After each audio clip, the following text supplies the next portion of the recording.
Thank you. We'll next hear from Mr. David Beer. Chairman McClintock, Ranking Member Lofgren, and distinguished members of the subcommittee, thank you for the opportunity to testify. For nearly half a century, the Cato Institute has produced original research showing that a freer, more orderly, and more lawful immigration system benefits Americans. Unfortunately, from January 2017 to January 2021, the U.S. immigration system underwent an assault unlike any in modern history. President Trump abused his authority to cut legal immigration from abroad by nearly 80%, refugees by 92%. He shut down asylum even for legal crossers. He stopped enforcing the law. He removed requirements to target public safety threats in the interior.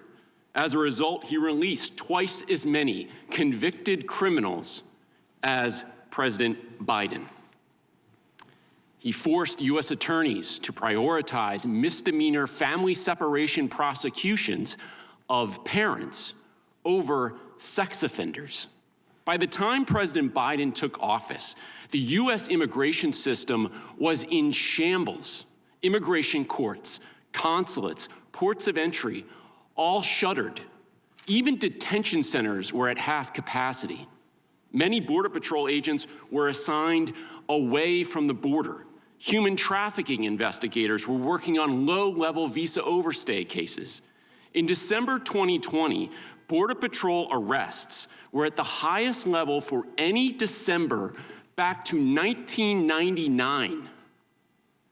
Evasions of Border Patrol were 75% higher than when President Trump entered office. Border Patrol was told not to impose consequences on crossers beyond expelling them to Mexico under Title 42 of the Health Code. A decade of progress on deterring criminals from crossing reversed. Encounters with convicted criminals tripled under the Trump administration. President Trump cut legal immigration. He increased illegal immigration, especially by criminals. After this 4-year sabotage, President Biden had to rebuild the immigration system from scratch. I criticize Biden's effort, but the fact is that it was always going to take time to undo this absolute disaster with no help from Congress and active obstruction by the states. He reprioritized public safety threats in the interior and cut releases of convicted criminals from detention in half. He refocused on border security, doubling detention, removing 3 times as many border crossers as President Trump. But it was fixing legal immigration that contributed to ending the crisis. Biden restored visa and refugee processing to above 2016 levels. Biden also deregulated the parole process to open this lawful pathway to allow asylum seekers to enter in a lawful and orderly way. Biden's approach was working. Yes, overall crossings increased during the economic recovery, but Border Patrol encounters were down 33% in Biden's final months compared to Trump's final months. Criminal crossings had fallen 57%. Evasions of Border Patrol were down 42%, falling immediately after President Biden reversed Trump's expulsion to Mexico policy.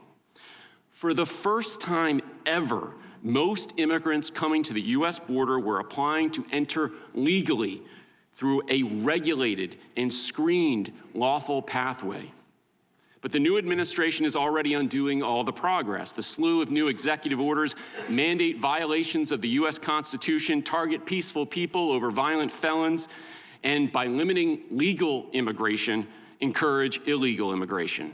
The president has ordered violations of the Constitution's 14th Amendment, denying the legitimacy of millions of Americans, their citizenship, and threatening to deport babies born in America.